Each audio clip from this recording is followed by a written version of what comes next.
There we go. Okay. All right, welcome back to another episode on Healthwise Podcast. My name is Beshel Francis, and today we have Shani Gwen. I stand to be corrected. I hope I pronounced your name right. Yeah, Oh, Shawnee.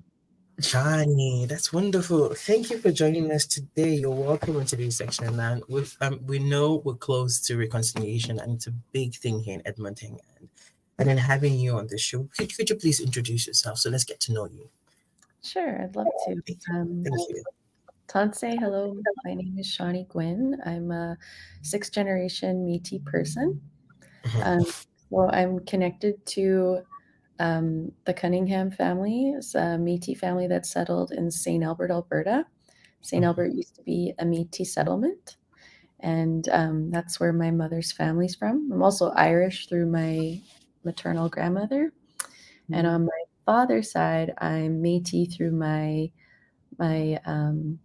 through the Ferguson family that settled in Gruard, Alberta, which is near Slave Lake. mhm, And I'm also a descendant of Michelle First Nation through my father. Michelle First Nation was a First Nation that existed just north of Edmonton, but it was enfranchised by the Indian agent in 1950. So we no longer have a land base, and we're not recognized as status Indians under the with the government of Canada. But mhm. I do recognize that I have First Nations and Métis heritage, and I'm also Welsh and Scottish through my father. So I have a lot. I got my settler and Indigenous conflict happening just as a being a human. Mhm. But yeah, I'm a mother. I have two children, proud partner to my husband Trevor, and I'm the founder of Pipiguan Petiguan. We're an Indigenous owned, led, majority staffed public relations and engagement agency. So we bring our perspective to our work, and um, we work with organizations across Canada, both Indigenous and non-Indigenous. Fantastic. That's so beautiful. Thank you for that introduction. I mean, considering how you started and how you're here, I mean, it tells us how passionate you are about, reconciliation. Um, why is reconciliation important in today's Edmonton, in the city of Edmonton, or in Canada as a whole? Oh, well, reconciliation, we talk a lot about how truth has to come first before reconciliation. I don't think we're trying to do both at the same time, which makes things difficult. In Edmonton, a lot of the truth is coming forward. We were involved in a couple of projects now where Indigenous community members are reclaiming our names Mm-hmm. and our language of places within the city. And we're able to tell our truth and our history. Um, and so a lot of people, when you come to Edmonton, I think a lot of people when they come to Canada expect to have a lot of Indigenous influence throughout our society here, and there isn't. I think people are hungry for that, Mm-hmm. but what they don't understand is the history that Canada has with the original people of this land. And so when I think of Edmonton, I think we've made a lot of progress, but more specifically with our houseless population, um, in some ways that is well, not even in some ways, it is part of reconciliation and truth because those people are from here, Mm-hmm. but yet they're still continuously being displaced or being moved out of the downtown or moved out of places that were inherently and traditionally ours, like the River Valley. I So know. reconciliation is happening, it's important, but what's more important is that people understand the truth, Mm-hmm. because there's a lot of people that still deny that. Hold on to that, like, because we really do have people that that still deny the fact that reconciliation or the truth should be known. And now, how can we ensure that the reconciliation process is equitable? Considering historical injustice and disparities amongst different groups. Well, so that's such a good question because I think when people hear about especially when people hear like a term like indigenize, like we need to indigenize this, or um, when we're talking about reconciliation, it sounds like it's very specific to First Nations, Métis, and Inuit people. Mm-hmm. But what happens with that process is that we're actually working to decolonize. And so, Mm, yeah. it's a big one. So when we're what is at the core of our teachings as Indigenous people is love, kindness, honesty, sharing, and respect. So those are our natural laws. So when before contact or settler arrival, that's Mm-hmm. how our people were guiding themselves. We had a Mm-hmm. system, we had governance, we had a relationship with the land and the energy that connects and flows through all of us. And from what I understand through my own learning is that Indigenous people from across the world, each land has people to which is connected to that land. And so when And you so go when back to to pre-colonization, the stories and truths about how they lived are very similar. We are mm, part of those lands we were originally from. We were guided by natural laws and governance systems. And so, whether you're an Indigenous person to Turkey or Nigeria, New Zealand, Mexico, and you live here now, you will benefit from this process because it's about reclaiming our cultures, our ways mm-hmm. of knowing and doing, it's normalizing that among the dominant population who built these systems and infrastructures on top of ours without consultation or inclusion, you know, we don't benefit from them. They do. Oh, So when we talk about reconciliation, we aren't talking about shifting power to Indigenous people mm-hmm. originally from this land only. It's about giving agency and power back. It's about allowing people to be who they are. It's about Mm, stopping oppression and moving forward together. Um, because there's been a lot of injustice on this land, and there's people that have rights. mm, There's inherent rights as treaty people. When you look up treaty and what it means is we we're supposed to look after this land together as long as the grass grows, river flows, the sun shines. That's written in treaty. And so when we're talking about getting back to treaty, it's actually about sharing the land and living in harmony together.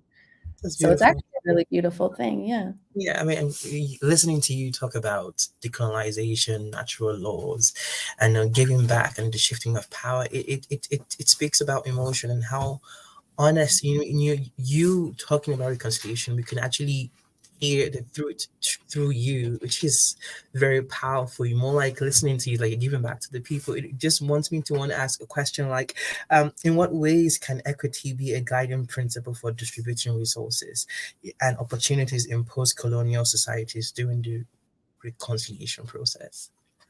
Well, I think that what is reconciliation through oppression and um, colonization, the systems and infrastructure that's been implemented is again without us, and so there is disparity. Mhm. If you look to any community, well, you just have to look in the news.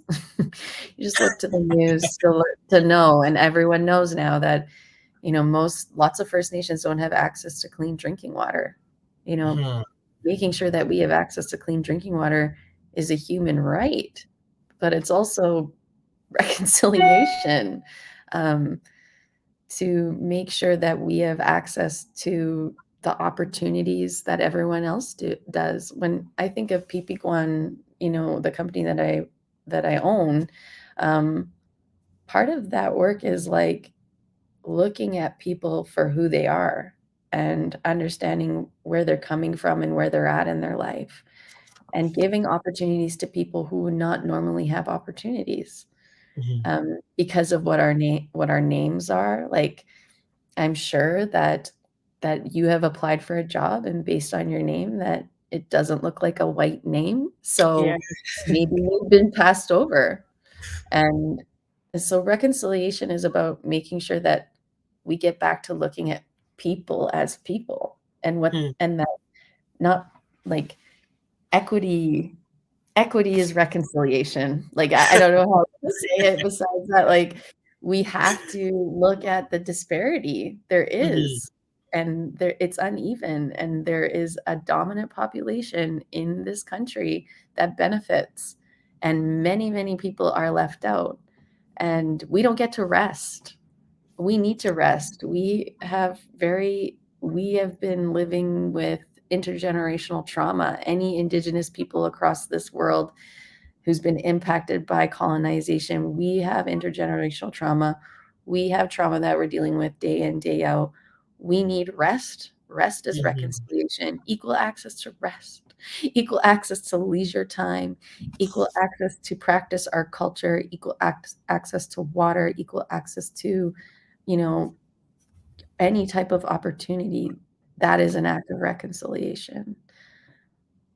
That's beautiful. Thank you. You again, it's more it's the more we go, the deeper we go, the more emotional it gets because reconciliation is a very I mean, people often they just hear the word as okay reconciliation and that's it, but do they really take that time to understand what reconciliation is, the truth Mhm. behind reconciliation? And then thank you again for coming onto the show to actually, you know, talk about this because it's really important and we really need people to understand and get to listen, you know, about what reconciliation is and what's the process. I mean, it's looking out for everyone. I mean, I still go back to you saying natural laws. It just, I felt like I felt this sort of warmness in my spirit when you said that, you know, and if people really understand that, I think the shift, it will help them it will help them to actually want to take part in the reconciliation.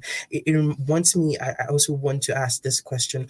What strategies can be implemented to address and rectify economic and social inequalities that have persisted as a result of historical injustice and conflicts? Well, there are lots of things out there already, but I think the main strategy is listening to Indigenous people, Hmm. actively listening, seeking to understand, and not reacting out of impulsivity, which is hard because we live in a system that keeps us in stress and that you have to move, you have to produce, you don't have value unless you're producing. Um, and you have to move fast because there's timelines and costs and deadlines and things like that. But when we take our time to listen to people who are different from us and Hmm. understand their needs, that's how we're going to move forward. We might not be able to do everything that people want. You know, people might not be willing to share right away what they need because trust is such a It's it's a big something thing. that is yeah, we like, relationships need work. They need work because trust has been broken so many times. Yeah. But, we can we can listen to each other, and we can honor each other and respect each other, and based on what we need, we can build strategies together, and there's been lots, and Indigenous people have been talking for a long time. Hmm. You know, all we have to do is listen and prioritize what they're saying their needs are. Just like any racialized community, I feel I can't speak for, but I do feel that when we listen and we try to understand and work together, that's when we come up with the best collaborations and the best solutions because we're using our value as human beings together rather Yeah. than trying to stay separate. Um, so I wouldn't want to just say there's this strategy, this strategy, this strategy, but it really starts with listening and honoring our truths, honoring our stories, honoring our ways of knowing and doing. You know, it's nice to hear that natural law resonated with you because it's natural. It It's is. natural for us as human beings to want to love, to want to Mhm. be kind, to want to be honest, to want to respect one another, to want to share. You know, one of the teachings I've been given since I was young was that natural law is purest in our little people, our Mhm. newborn babies. They know they know how to do those things, and that's why they are so special and, you know, so, you know, we just we just want to, sometimes you just want to eat them. They're so cute. I You love just them. want to be babies forever. You Yeah, don't it want is like that smell, and because they're purest in that natural law, and we resonate with that, and yeah. we want to nurture that. But it's so hard in our society to maintain it because we're being asked to live this way when we really want to live this way. We've been structured to follow the norms and how what colonization has actually done.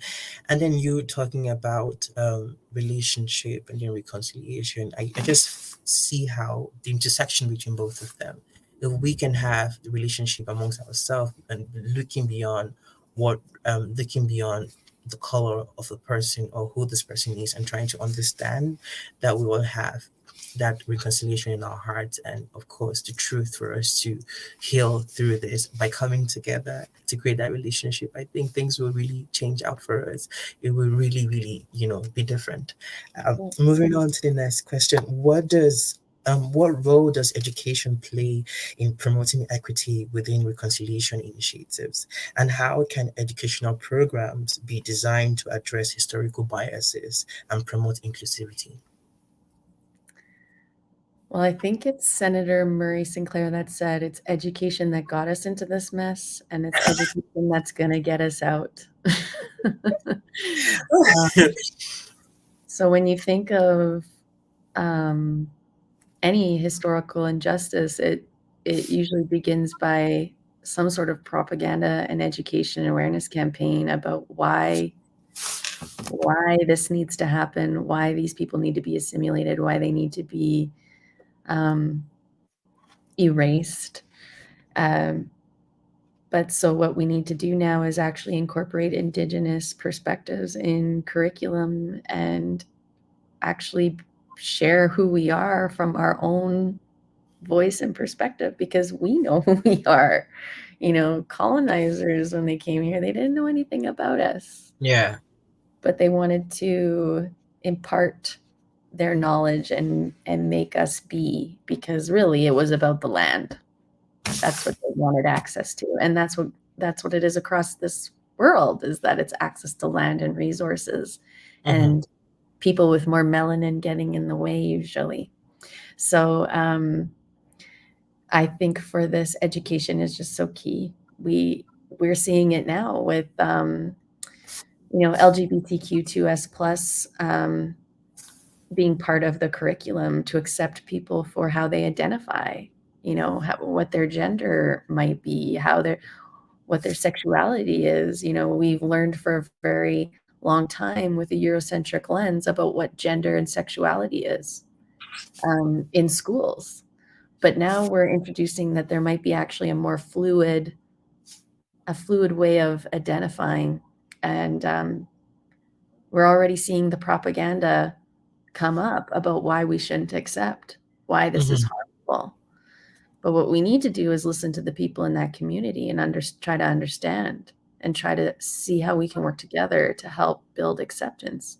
And that's the Mm-hmm. same for Indigenous and Black and Asian and whoever else across this beautiful world. Is about, we've never been given a chance to tell people who we are, to Yeah. educate from our way.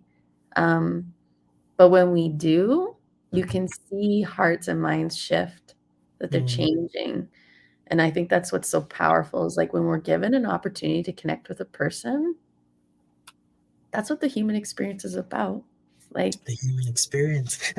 yeah, like, we're just being humans and loving each other and getting to know and connect one another and learn why we're different. Like when I travel, I want to have an experience. Like I want to Mhm. know the people and what they're doing and how they celebrate, and their joy and their language and the color.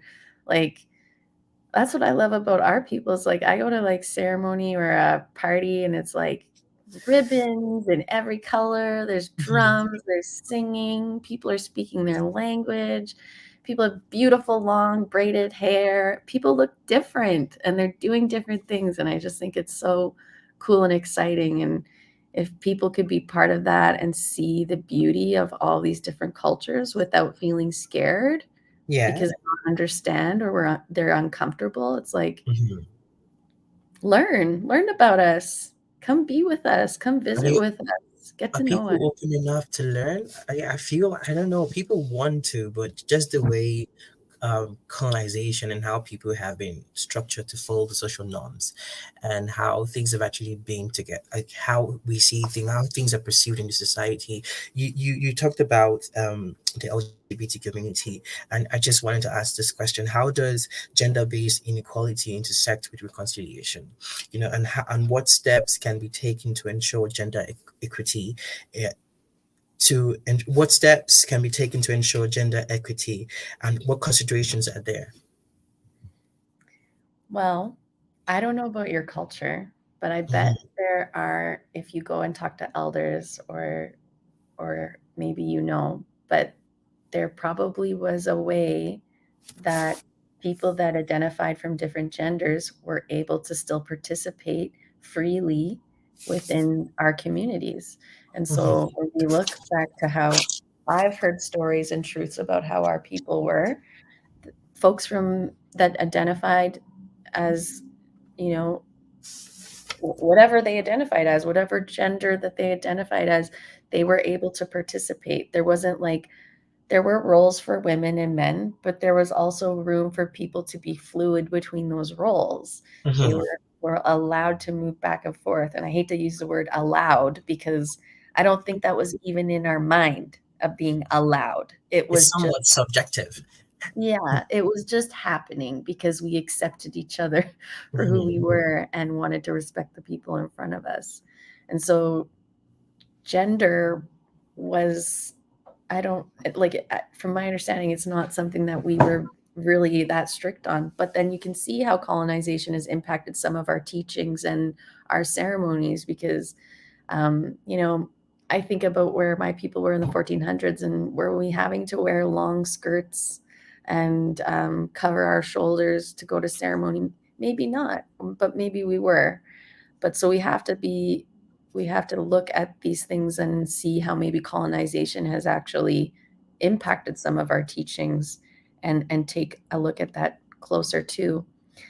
But I think that's what we need to do is like reconciliation is getting back to who we are. Like who are we? Like we're so caught up in this like rat race. We don't even know what we like. We don't even know how we would make a decision if we had more time. You mhm. know, I think it's the same thing when it comes to gender, like when we're talking about gender, because I don't identify as part of that community, so I don't want to talk on behalf of them, but I think Yeah. there's so much room. There's so much room for all of us to exist and be and love each other and be kind to each other and respect each other. We don't have to like each other. We don't have to like know everything about each other, but we can respect who's in front of us and we can go back to who we originally were and understand those teachings that we received and how we work together and get back to that because we're just dealing with one Eurocentric lens. What happened if Mhm, we applied indigenous ways of knowing and doing and thinking to everything that we're doing? And when I say indigenous, I don't just mean indigenous Canada, I mean indigenous perspectives across the world. mhm. We could make moves, big ones, I Big think. ones.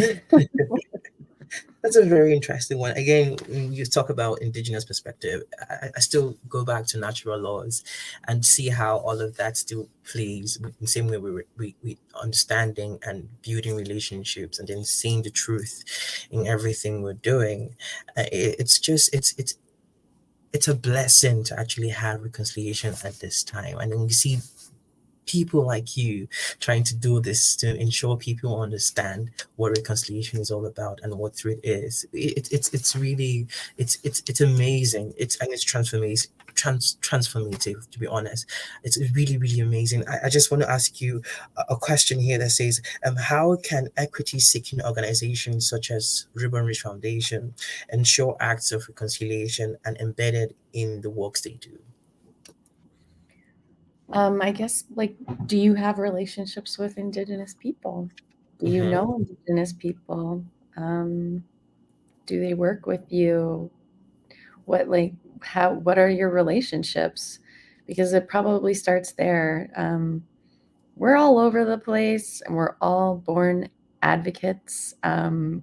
you don't get to be Indigenous and not be an advocate because you can't live freely in the world without sort of educating people about who we are and what we're doing, or that is the sort of the expectation of society on us. So I think if you're an organization and you're looking to advance reconciliation, look at your own relationships. Like, do Hmm. you have Indigenous people on your staff? Do you have relationships with our communities? Are you are you on your path to understanding our truth and our history? Where are you in your journey? And again, I think it's perspectives of many Indigenous people, and so it's it's easy to get in that get stuck when you think you've engaged one or two Indigenous people, then you've done your job. Because there's probably people that are going to listen to this podcast and be like, not agree with me, or I'm going to say things that they don't like. Mhm. And that's okay, because this is just me on my own journey and my own human experience, and Yes.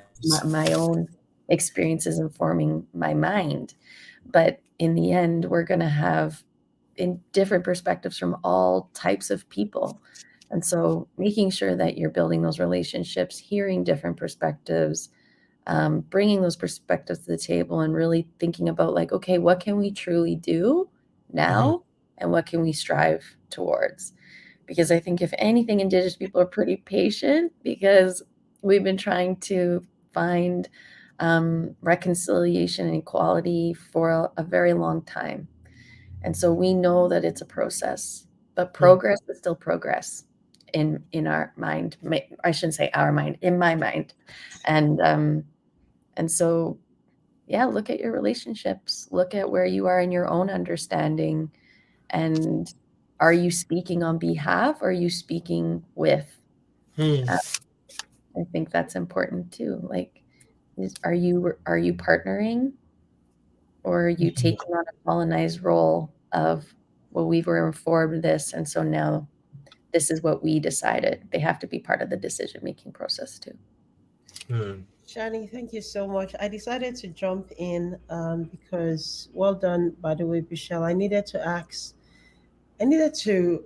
you this question. So, what should healing look like? Because a lot of your reflections about reconciliation tells me that we're traumatized and we need healing, and not just not just Indigenous folks, Black folks, LGBTQ. How can we begin the process of healing? What do we need to do to heal appropriately? Could I just ask you to reflect on this? And sorry, Michelle, I jumped into your interview. It's okay. Thank Sure. you. I think healing is not the same for everyone. Hmm. But one thing I really believe in is giving people some of their life back. Like at PP1, we do a 4-day work week. And so people have a 3-day weekend. And I mean, as the boss, yeah, I want a 3-day weekend, of course. I want to implement that for myself. But it's also a strategy because majority of my staff are racialized people, Mhm. um, primarily Indigenous. They're working on material that re-traumatizes them every day. They have their own lives, their own intergenerational trauma that they're dealing with, probably ongoing events that you can't even imagine. Hmm. I'm sure, or maybe you can. But what I feel people need is they need that day, because you need an extra day to get back to who you are. And so when I think about healing, I think a lot about my own journey of trying to understand who I am, Hmm. what my intuition tells me, Mhm. trusting my gut, reconnecting to my own hobbies and things that like that fill me up with joy, Mhm. because I think we in a capitalist society, we don't our main priority is survival of like making money and paying bills and being a cog in the system. there isn't a lot of time for us to just be human. There isn't time for us to make mistakes. There isn't time for us to learn about each other. There isn't time even for us to even connect, like visit. Um, and that's something else that we prioritize at PP1. Every morning we spend 30 minutes together. We're talking about work. We're talking about grocery shopping. We're talking about all kinds of stuff. Like I've heard really weird, funny stories from my staff that I don't think I normally would have heard if we didn't have that morning meeting. But that actually allows us to build trust with each other. We build Mhm. relationships. We get to know each other. And we also get to pick up on subtle things on each other and be like, hey, are you okay? Like, do you need some time off? Like, are you like something's off, and I think maybe you might need a little break. Mm. So part of healing is allowing people to have room to heal in the way that they need to. Like self-care is different for everyone. So getting reconnecting to your culture, being able to go to ceremony, be spiritual, meditation, is it being able to take a day off and actually just lay in bed and be like lazy? Because I know for a lot of racialized people, there's a stigma for us with rest and healing. We're Mhm. not, we're looked at as lazy or being a drain on the system, or, when we have too much joy, too much rest, something's suspicious. Maybe we're Yeah. criminals, like what's really going on there? That's So not right. yes, and it's like, but it is our human right to rest and Mhm. reconnect with ourselves and do our work. Beautiful. So yeah, healing is very key, but healing won't come without truth. Yeah. And reconciliation is healing. It's working together to heal collectively. Um, Beautiful. and one's healing isn't prioritized over another, you Fantastic. know? Well, like you said, progress is a progress. So yes, healing has to be there, and then of course we all go through trauma differently. I have one more question to ask you. Um, what steps can equity-seeking organizations take to become better allies? In working alongside Indigenous people. I'm going to sound like a broken record, but it really comes down to listening and building relationships. Um, I can't, like, even though I'm part of the community or communities, Mhm. I'm not going to be able to say what everyone can do. Like, there Mhm. isn't, it's just like wellness. Like, what works for you to feel well and healthy isn't always going to make me feel cared for and supported. Like, I don't like going to the gym, but I have friends that love the gym and that's how they feel better. So Mhm. when we are building relationships and doing that active listening and seeking to understand, the answers will come. But Mhm. being an ally is about listening. It's about hearing people out, not going in pretending you know everything, because we don't. Um, Mhm. and listening to several perspectives and being active and building relationships. And I know building relationships sounds taxing for a lot of people because it's like, oh my gosh, I'm gonna really have to build a relationship with this person, and I have to like maintain this relationship, Mhm. and it feels like a lot of work. But the thing is, it's not that hard to build a relationship, and it's not like we're asking for the world. We're asking to be included. We're asking to be heard. We're asking for you to validate what you heard. For us, Yes. right? We're asking to be part of that decision making.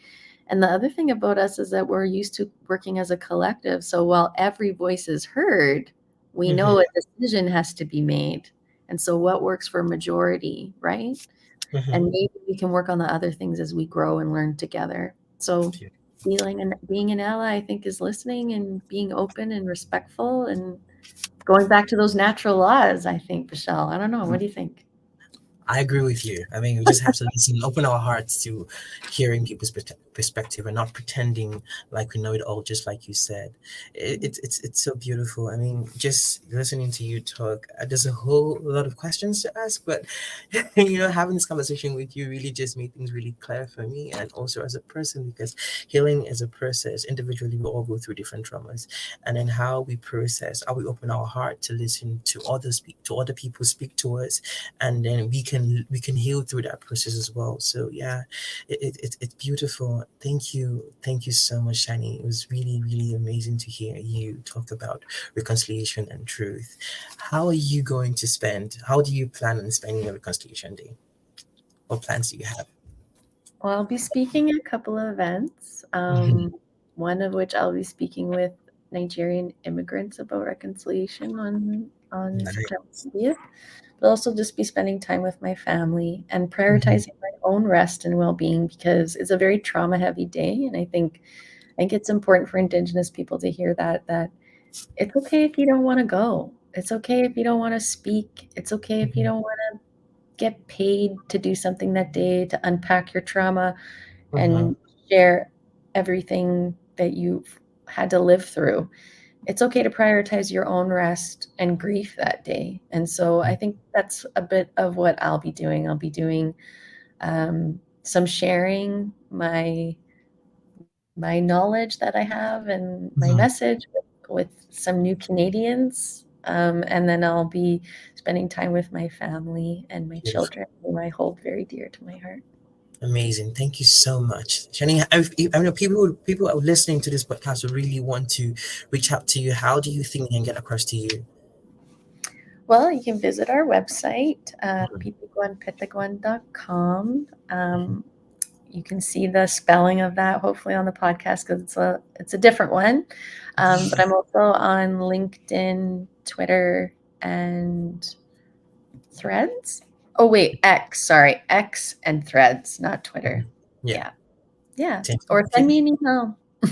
Thank you. It's really, again, thank you so much, Shani. Thank you. It's amazing having you here, and I'm looking forward to having you again next time.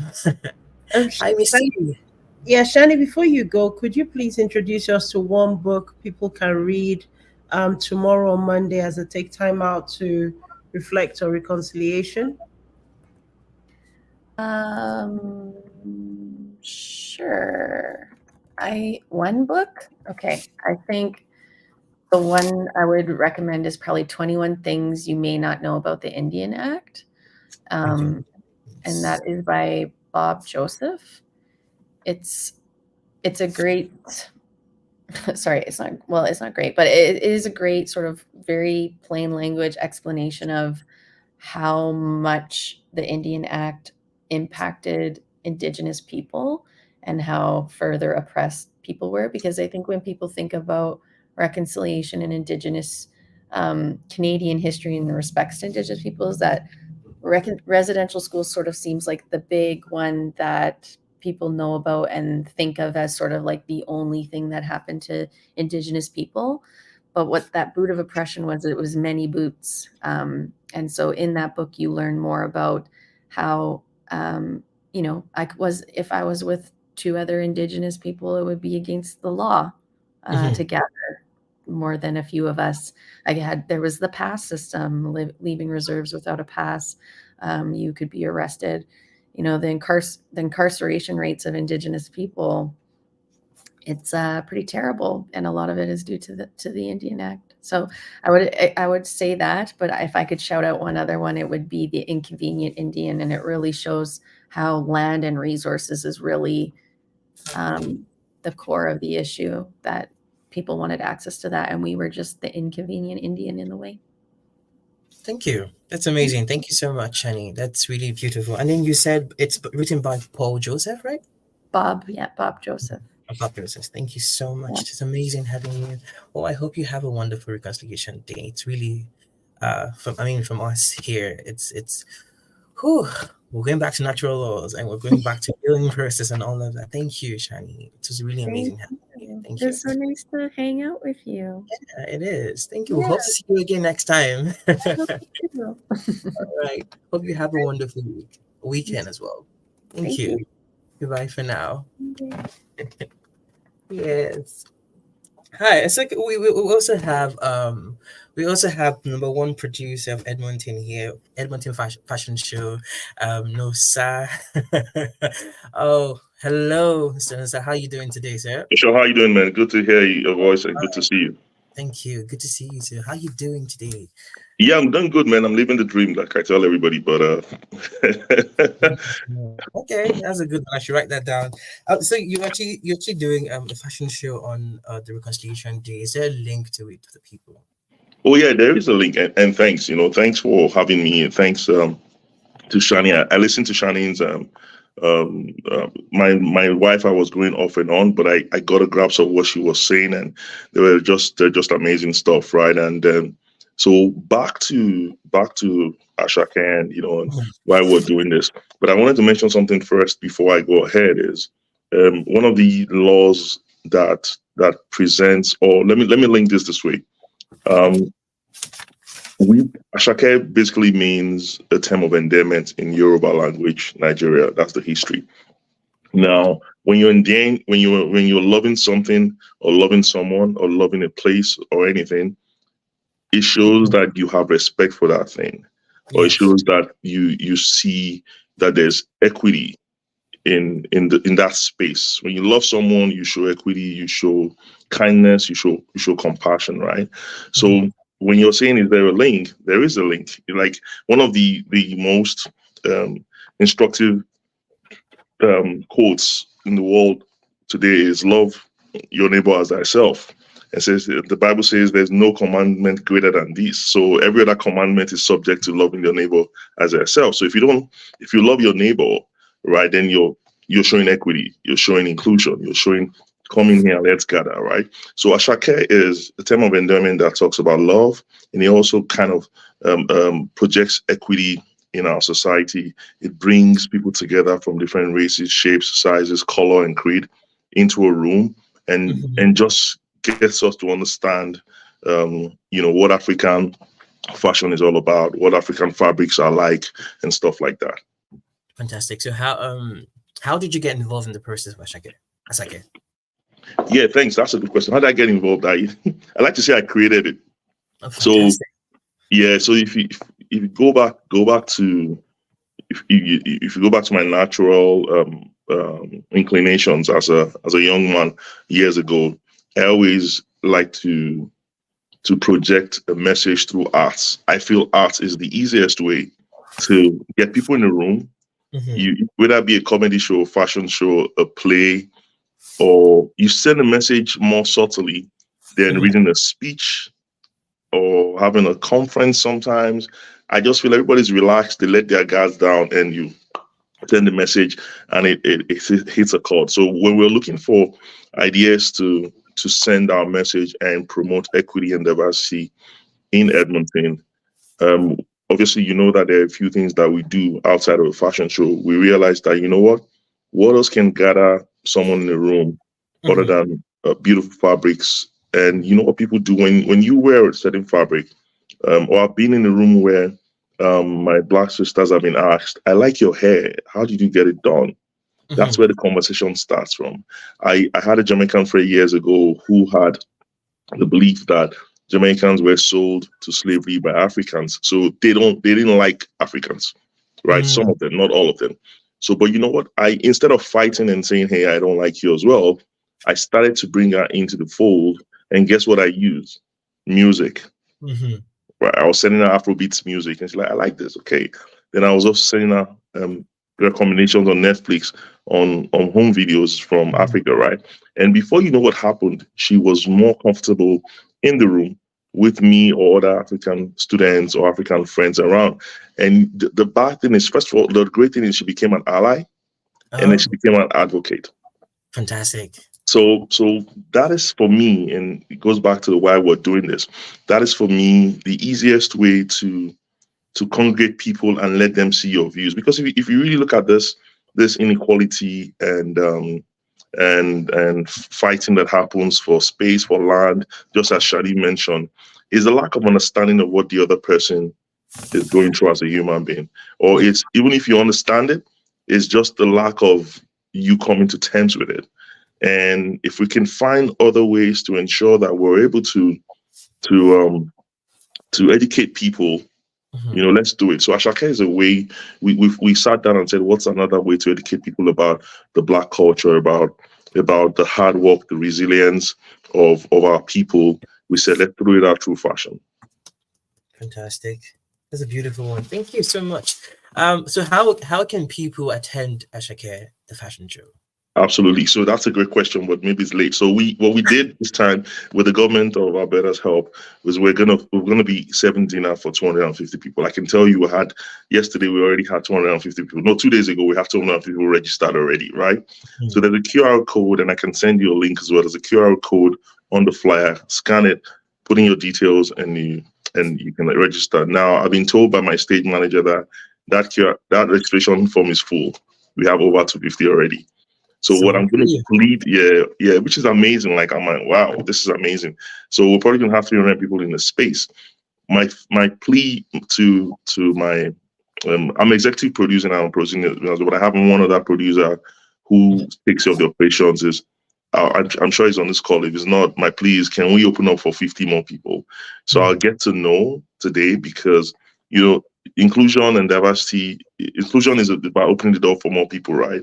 So if you scan that QR code, it's been blocked, but give me an hour. I'll talk to these guys and see if we can open it up again and get 50 more people. So this is going to be a record outing. We didn't think we'll get up to 150, but I guess people are listening, and we can then share our message to 300 people who will become our allies and advocates, and they can then spread the word out about African culture.